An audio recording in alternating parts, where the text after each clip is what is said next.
Oke, kita lanjut kepada sila kedua, yaitu mengacu kepada kemanusiaan yang adil dan beradab.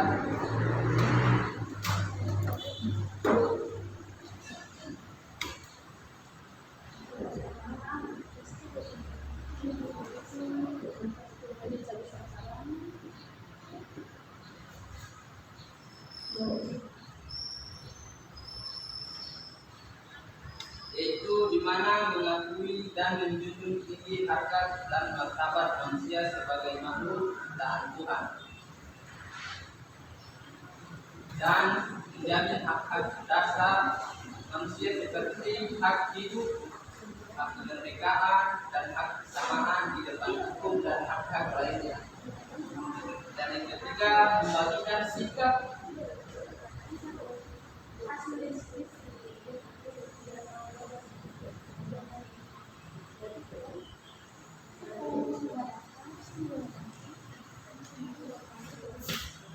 bagikan sikap saling mencintai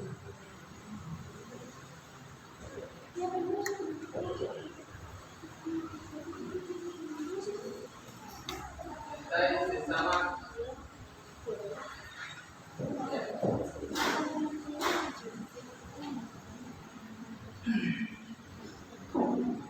Dan kita akan masuk kepada sila ketiga, yaitu persatuan Indonesia.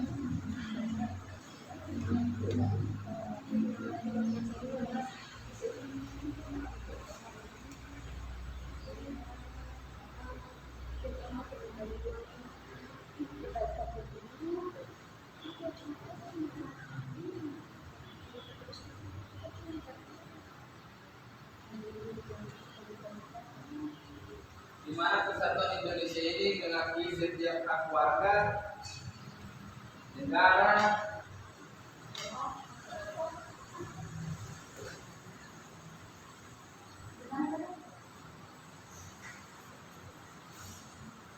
berpartisipasi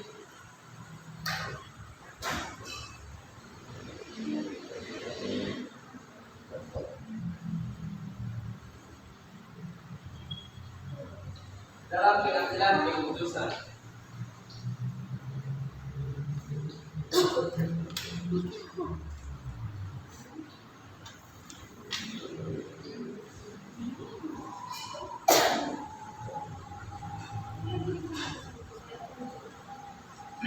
Pengambilan keputusan, dan kedua itu menghormati hak-hak demokrasi seperti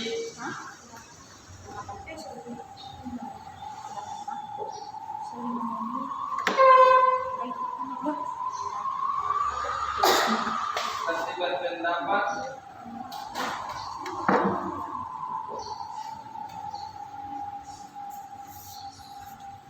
dan hak berkumpul,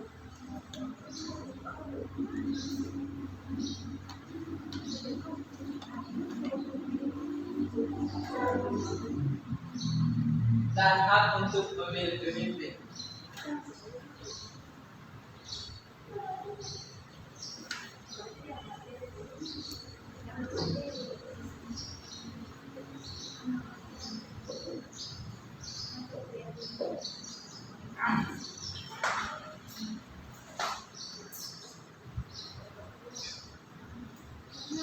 Kita masuk ke nomor 4, adik-adik silakan tulis, itu sila kelima.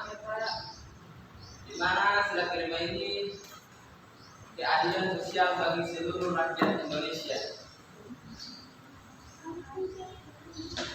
Jangan lupa tulis ya. Ya.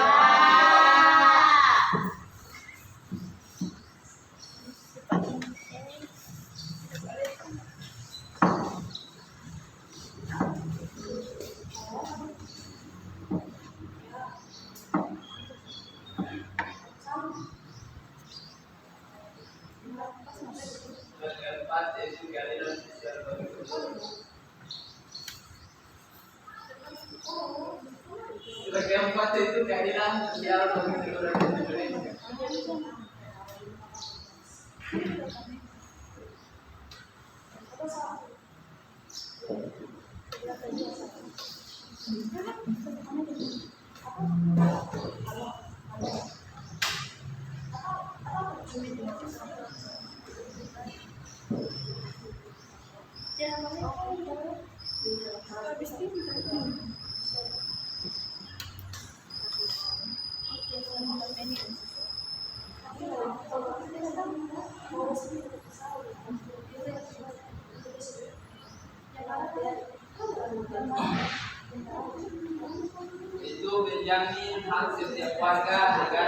untuk mendapatkan kesejahteraan dan keadilan dalam kehidupan bermasyarakat. Itu dinamis.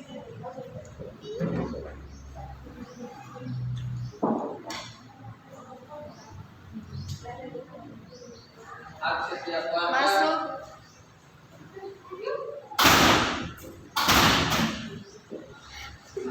Iya, Pak. Selamat ya, silakan dulu.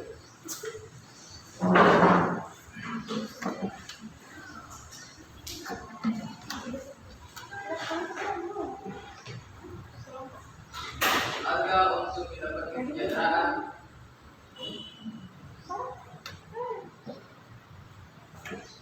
Sempat tulis ujian. Buat tulis tahu di mana? Kalau hendak kita minta kertas kita pilih, kita tulis di binder.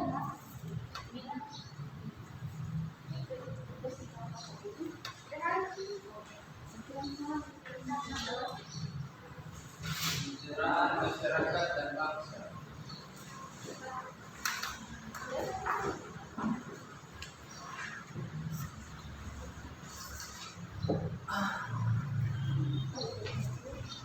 Oke, saya ulang kembali itu sila kelima karena keadilan sosial bagi seluruh rakyat Indonesia. Kalian jangan lupa tulisin, saya bisa depan.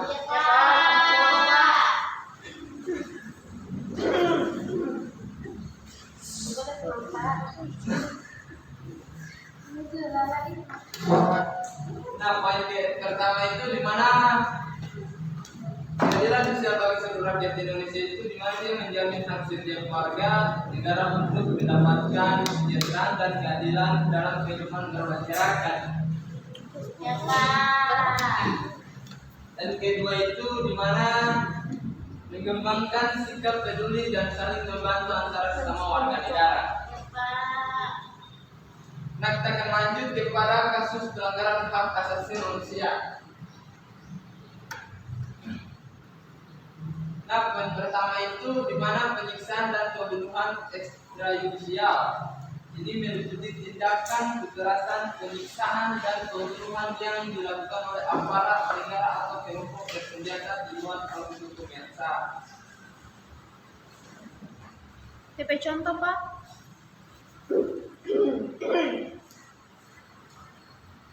Nah, contohnya itu seperti orang yang kerja di kantor gitu. Kemudian Kantor apa, Pak?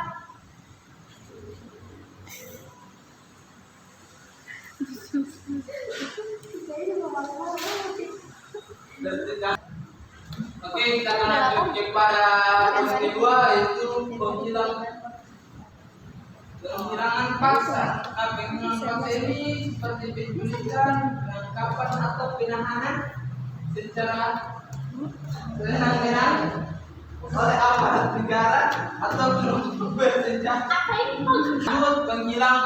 Penghilang paksa. Nah, penghilang paksa ini seperti penculikan, penangkapan atau penahanan secara sewenang-wenang oleh aparat negara atau kelompok bersenjata tanpa adanya proses hukum yang jelas.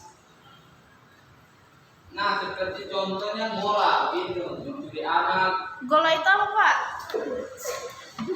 Gola itu mencuri anak di jalan begitu. Jaga naik auto-auto yang tanpa ini orang. Di papan apa lihat? Tidak pernah sih, cuma jangan apa ingat cerita orang. Dan ketiga ada pelanggaran kebebasan berekspresi dan berpendapat. Nah, poin ketiga ini kalian tulis ya karena ini sangat penting. Apa itu, Pak? Yaitu di mana poin ketiga ini pelanggaran kebebasan berekspresi dan berpendapat. Bang tulis di papan menulis soal. Ya, Pak. Pak, kapan ujian, Pak? Tuh kasih saya materi itu pasti mau ujian. Minggu depan insya Allah. Ujian apa, Pak? Puas. Lisan, Pak, lisan. Tuh lisan.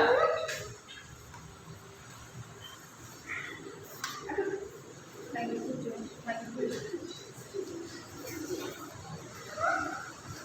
Nah, pelanggaran kebebasan berekspresi dan berpendapat ini saya akan tulis di papan, kemudian kalian catat di buku ya. Ya, Pak.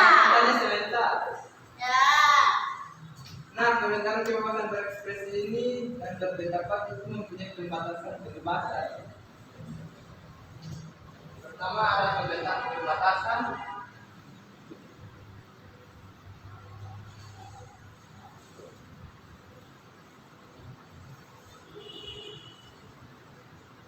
kebebasan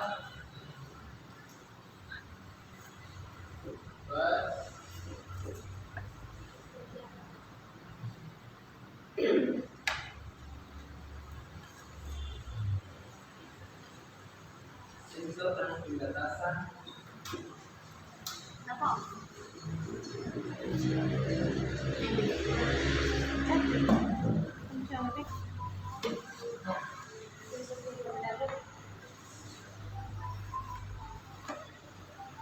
Untuk kamu minat yang bagaimana? dan pembatasan secara wewenang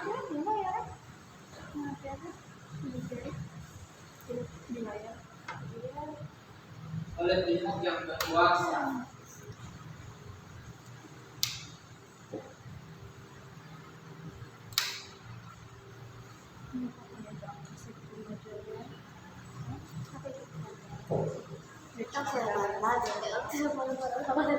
Kalian sebetulnya di bawah ini cuma selapus.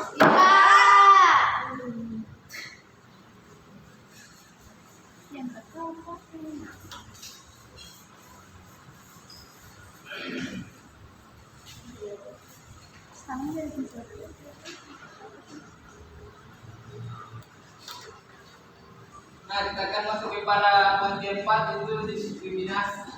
Nah, saya jelaskan kembali, diskriminasi ini adalah perlakuan tidak adil dan perbedaan hak berdasarkan ras, etnis, agama, gender, dan orientasi seksual atau latar belakang lainnya.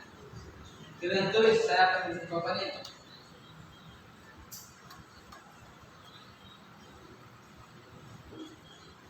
Silakan saran Pak. Jadi jika tulis tidak ada, ada bintang menjawab. Silakan Pak. Allah.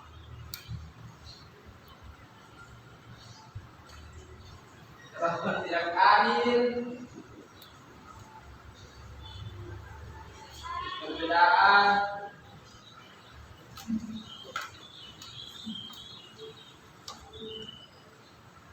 hak berdasarkan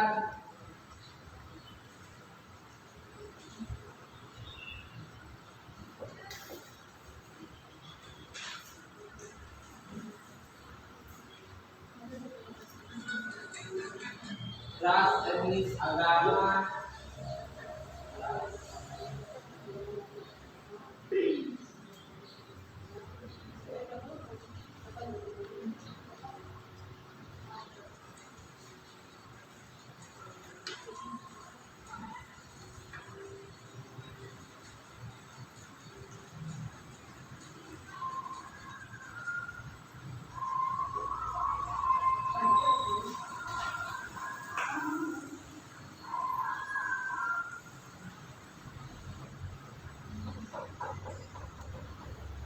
orientasi,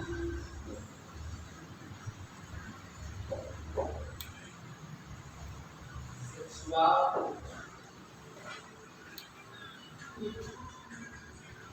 dan latar belakang lainnya.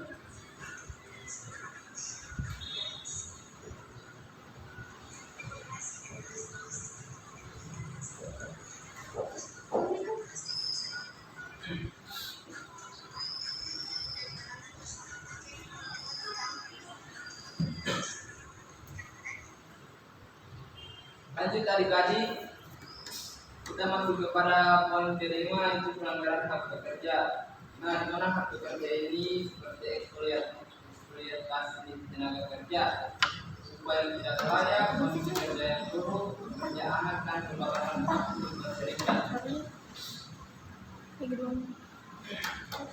Terulang kembali, di mana ini pelanggaran hak pekerja itu seperti eksploitasi tenaga kerja, upah yang tidak layak, kondisi yang buruk, pekerja anak, dan pembatasan hak untuk berserikat. Sama poin ke-6 itu ada tadi pelanggaran hak atas pendidikan dan kesehatan. Mana pelanggaran hak atas pendidikan dan kesehatan ini itu berakhir pada terbatas atau diskriminatif terhadap pelayanan pendidikan dan kesehatan bagi kelompok tertentu. Biar baik-baik ini bukan ini sama pertanyaannya. Yang ketujuh ada pelanggaran hak atas lingkungan hidup. Eksploitasi sumber. Lanjut kepada pelanggaran hak atas lingkungan hidup. Eksploitasi seperti sumber daya alam secara berlebihan dan merusak lingkungan hidup yang mengancam kehidupan masyarakat maksud. Poin ke-8 yaitu ada pelanggaran dan konflik bersenjata. Nah, teman-teman sekalian ini sangat berbahaya. Mana pembunuhan warga sipil, penyiksaan, tawanan, perang dan pelanggaran hukum humaniter internasional lainnya dalam konflik bersenjata. Nah, kita akan masuk kepada upaya penegakan hak asasi manusia. Di sini menjelaskan tentang pertama itu ada pembentukan dan Oke, adik-adik sampai di sini materi kita per hari ini. Kita akan lanjut pada minggu depan itu UAS. Jadi pelajari baik-baik yang pada hari ini ya. Wabillahi taufiq wal hidayah. Wassalamualaikum warahmatullahi wabarakatuh.